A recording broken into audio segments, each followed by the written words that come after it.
kita pulang.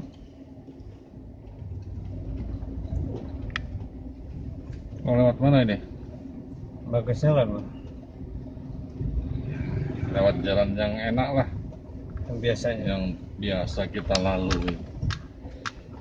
aku lalui setiap hari rutenya dari Dinas PMD Provinsi Lampung lewat Tugu Duren terus ke Palang Besi Kemiling, Langkapura Kemiling. Tapi ada yang bilang gini loh, Pak. Nah, Zaman dulu itu fasilitator itu memberdayakan orang lain, tapi sesungguhnya dia masuk ke lembah yang membuat dia tidak berdaya. ya Salah nggak itu? ada benernya, ada salahnya. Jadi yang benar gimana? Bukan yang bener gimana, karena apa? Ketika kita menjadi fasilitator PNPM, kita sudah didoktrin dengan idealisme program, sehingganya otak kita hanya terfokus kepada program-program yang ada di RKTL saja, menyelesaikan itu, sehingga kita tidak berpikir apakah selamanya kita akan kerja di program. Kan itu hanya ketika kita tidak bekerja lagi di program, kita Kaget. bingung nih, mau apa kita. Pernah ngalamin lah itu? Nggak pernah lah mengalami, seolah-olah kita sudah nyaman di situ. Itu pun kalau misalnya harus stay terus di sekretariat. Ya, ketika lokasi tugas kita jauh kan nggak mungkin kita PP untuk menghemat dana kan. Dan nggak nyampe juga nanti. Iya. Berangkat baliknya malam lagi. Iya. Mau tidur lagi, berangkat lagi pagi lagi. Nah, kapan Betul. kerjanya? Betul. Ya, artinya di situ ketika kita tinggal stay di lokasi, katakanlah di sekretariat, waktu malam itu bukannya untuk istirahat, tapi juga untuk bekerja. Nah, itulah yang saya bilang waktu itu. Jadi nggak bisa teman-teman yang kerjanya jauh itu dinilai kerja itu hitungan hari saja, 8 jam per hari misalnya. Karena dia malam pun kerja, bahkan sore hari sebelum dia mandi sore itu sebelum maghrib dia kerja juga. Malam sebelum dia tidur sampai jam 2, kadang-kadang jam 3 itu kerja lagi. Ya, kalau kita konsisten dengan itu, waktu yang sudah ditetapkan, setiap hari kita start dari jam 8 pagi katakanlah sampai jam 4 sore. Udah itu sudah, kalau memang kita dituntut kayak gitu. Kemudian kondisi lapangan tidak memungkinkan itu mau diterapkan. Nah, kalau kita mau hitung-hitungan seperti oke lah, semua dihitung ketika kita mandi segala macam, ya nggak bisa, karena program juga harus punya SOP, kan dia punya SOP, standar dia membayar. Maksud saya gini loh, orang kan bilang bahwa kita itu kadang-kadang hari-hari tertentu tidak ada di lokasi gitu ya. Terus dianggap kerja kita kurang. Nah, padahal mereka juga nggak tahu bahwa pada saat kita berada di lokasi kita itu overtime. Artinya di situ, kalau pikir bisa yang di luar itu diperhitungkan gitu kan? Bukan begitu juga. Artinya saya ngelihat bahwa ketika orang menilai kerjaan sebagai fasilitator tuh banyak yang tidak proporsional. Jadi menganggap dia itu sebagai operator mesin yang dikendalikan dari jam sekian sampai jam sekian.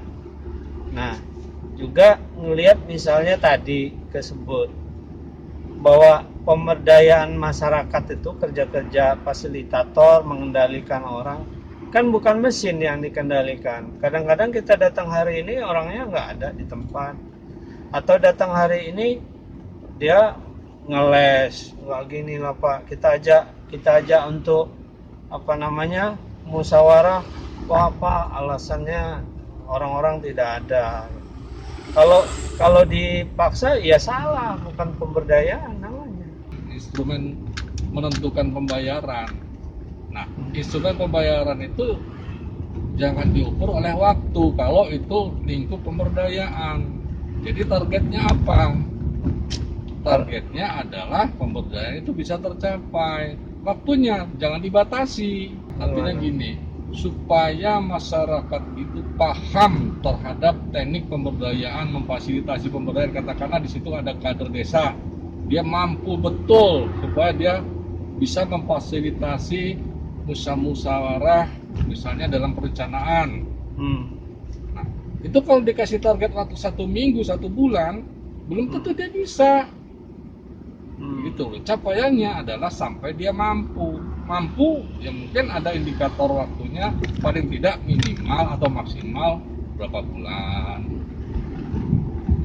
Itulah makanya kerja-kerja pemberdayaan masyarakat itu mengenal istilah pendampingan kalau menurut saya. Nah sebetulnya itu tinggal bagaimana atasan loh atau leader melihat situasi kondisi itu di lapangan. Dan dia juga harus melihat yang aktualnya. Seorang leader di fasilitator itu juga harus balik lah di lapangan. Minimal dia mempunyai jiwa fasilitasi. Nah itu. Kalau dia orang-orang administrator, waduh, dia hanya kerja di bawah belakang meja. Belakang meja, hitung-hitungan dia rumus ya. Ya. A tambah A, 1 tambah 1, 2. Mungkin dia hanya, woi, lo di mana? Di sini. Nah, coba kalau buktikan lo di situ Sherlock, misalnya kan. Paling misalnya gitu. Oh gitu. Nah, kasarnya maksudnya. Tapi gimana kondisi aktual di lapangan? Dia harus paham segala permasalahan yang dihadapi oleh pendamping itu kayak mana. Dan seolah-olah itu kesannya adalah gua ini bos loh. Nggak boleh ya? Wah, nggak bisa kayak gitu. Jadi harusnya seorang leader di kerja-kerja pemberdayaan masyarakat tuh seperti apa dong? Kalau nggak boleh menganggap dirinya bos. Harusnya dia memiliki jiwa yang apa ya?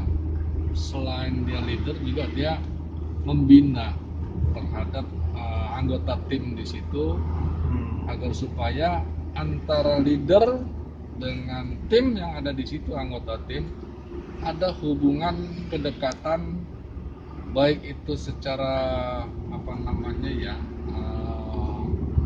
pekerjaan program maupun pertemanan. Nah, artinya ketika ada persoalan-persoalan di lapangan, ini teman-teman di lapangan itu tidak sungkan untuk menyampaikan memberikan solusi. Jadi kalau dia cuman otoriter, autokratis, itu nggak pas ya? Ya kurang tepat lah. Itu kerja bukan kerja di perusahaan loh. Di perusahaan pun mungkin ada beberapa item yang harus bisa dia miliki sebagai leader itu. Kalau kerja-kerja pemberdayaan yang artinya membawahi tenaga-tenaga lain untuk pendampingnya, nggak bisa gitu amat. Nggak panjang usia dia itu nanti. Tung itu ya? Iya, bengek. Bengek itu apa? Kena sesak napas dia. Kena paru-paru. TBC.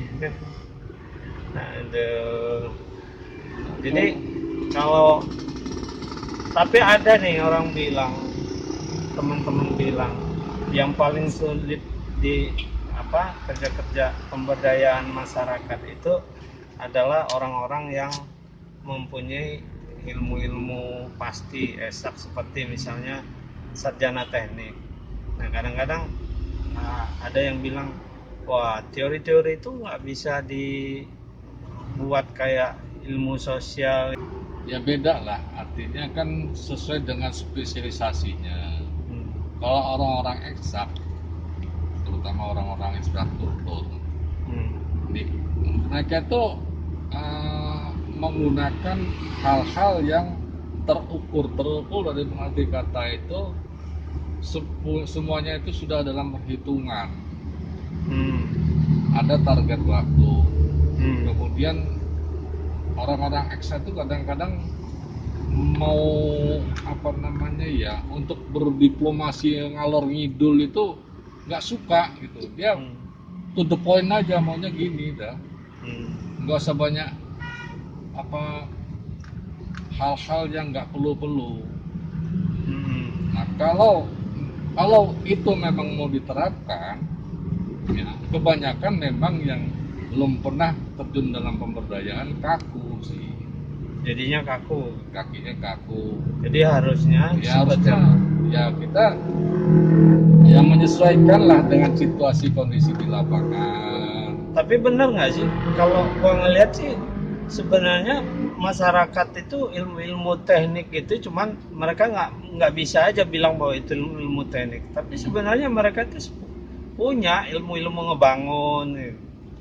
Bagaimana supaya bangunan itu kuat. Turun temurun mereka memiliki kemampuan itu. Semua sebetulnya itu bisa dilakukan sih, kayak bangun rumah, bangun jembatan, bangun apapun yang sifatnya infrastruktur bisa dilakukan. Tinggal kemauan masyarakat itu, dia membangun asal-asalan asal jadi atau mengikuti standar teknik yang ada. Jadi padukan dong. Harus ada perpaduan. Iya.